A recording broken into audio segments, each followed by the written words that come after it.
નમસ્કાર. ચાલો આજે ગણિતના સૂત્રોની જે જટિલ દુનિયા છે ને એને એકદમ સરળ બનાવી દઈએ. આ એવા સૂત્રો છે જે આપણને રોજબરોજના જીવનમાં, શાળામાં અને કામ પર પણ ખૂબ મદદ કરી શકે છે. તો તૈયાર થઈ જાઓ આને એકદમ સહેલું બનાવવા માટે. બાપ રે, આટલા બધા સૂત્રો જોઈને જ માથું દુખવા માંડે ખરું ને? પણ જરાય ગભરાવાની જરૂર નથી. આ કોઈ ડરામણી યાદી નથી, પણ આપણી સમસ્યાઓ ઉકેલવા માટેના સાધનોનો એક બોક્સ છે, એક ટૂલકિટ છે. ચાલો આ સમજૂતીમાં આપણે આમાંથી સૌથી ઉપયોગી સાધનોને સમજીએ અને તેને આપણા રોજના કામમાં વાપરીએ. તો ચાલો શરૂઆત ત્યાંથી કરીએ જ્યાં ગણિત આપણને સૌથી વધુ સ્પર્શે છે, એટલે કે આપણા રોજિંદા જીવનમાં.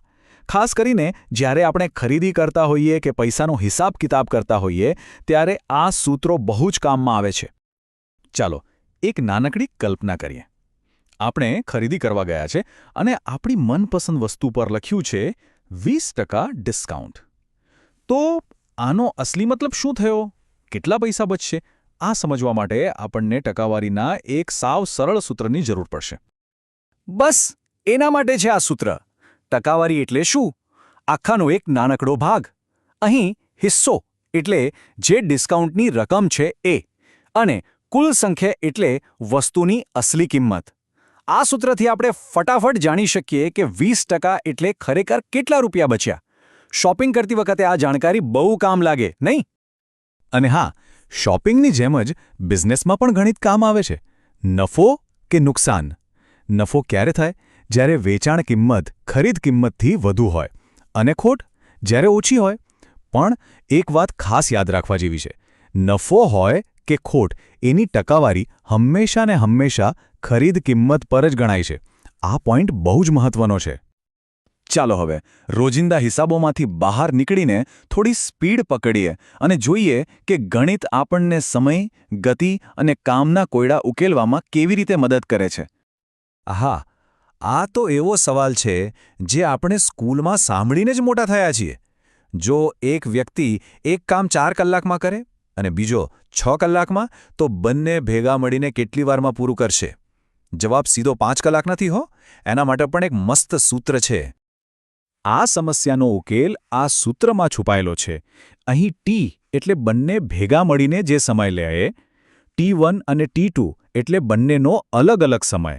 આ સૂત્ર આપણને બતાવે છે કે ટીમ વર્કથી કામ કેટલું ઝડપથી થઈ શકે છે અને સમય કેવી રીતે બચે છે. હવે વાત કરીએ મુસાફરીની. એકદમ સીધો સાધો સવાલ છે, બરાબર ને? પણ એની પાછળ ગણિતનો એક બહુ જ મૂળભૂત અને પાવરફુલ નિયમ છુપાયેલો છે. આ રહ્યું એ સૂત્ર.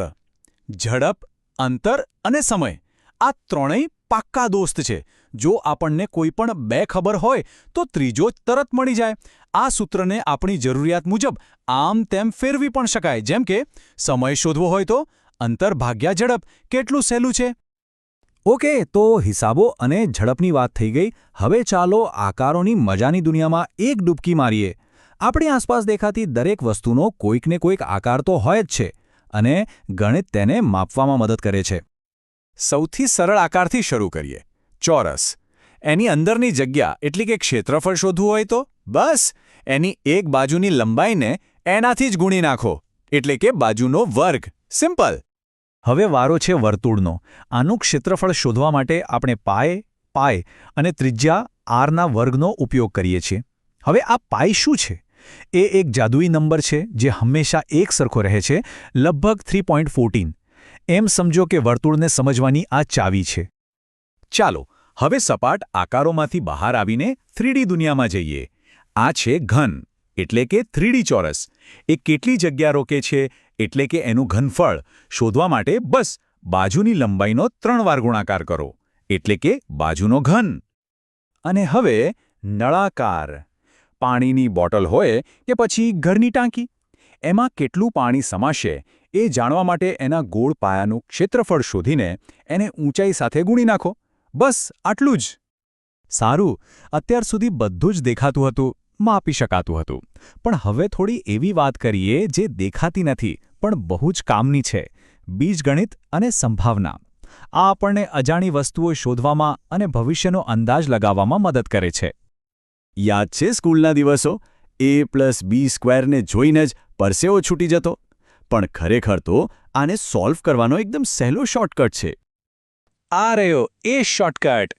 લાંબો ગુણાકાર કરવાને બદલે બસ આ સૂત્ર વાપરો: a નો વર્ગ વત્તા b નો વર્ગ અને વત્તા 2ab, એટલે કે બંનેના ગુણાકારનું બમણું. ગણતરી એકદમ ફાસ્ટ અને ભૂલ વગર. અચ્છા, હવે વાત કરીએ ચાન્સની. કોઈ પણ વસ્તુ થવાની શક્યતા કેટલી? ચાલો એકદમ સહેલા ઉદાહરણથી સમજીએ. એક સિક્કો ઉછાળીએ તો હેડ આવવાની શક્યતા કેટલી? સંભાવનાનો નિયમ બહુ જ લોજિકલ છે. આપણે શું જોઈએ છીએ ભાગ્યા કુલ કેટલી શક્યતાઓ છે. સિક્કાના કેસમાં આપણને હેડ જોઈએ છે, જે એક જ પરિણામ છે, અને કુલ શક્યતા કેટલી? 2, હેડ અથવા ટેલ. તો સંભાવના થઈ 1/2, એટલે કે 50%. આ જ સિદ્ધાંત ક્રિકેટ મેચથી લઈને હવામાનની આગાહી સુધી બધે જ વપરાય છે. તો ચાલો ફટાફટ એક નજર કરી લઈએ કે આજે આપણે કયા કયા હથિયાર આપણા ગણિતના ભાથામાં ઉમેર્યા. આપણે રોજિંદા હિસાબો શીખ્યા, સમય અને ગતિની ગણતરી કરી, અલગ અલગ આકારોને માપ્યા અને છેલ્લે બીજગણિત અને સંભાવનાના મૂળભૂત સિદ્ધાંતોને પણ સમજ્યા. તો આ બધા સૂત્રો ખાલી પરીક્ષાના માર્ક્સ માટે નથી, એ તો જીવનની સમસ્યાઓ ઉકેલવાના સાધનો છે. તો હવે સવાલ એ છે કે આજે જે શીખ્યા એમાંથી કયું સાધન સૌથી પહેલાં વાપરશો?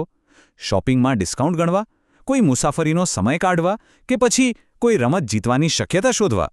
જરા વિચારજો.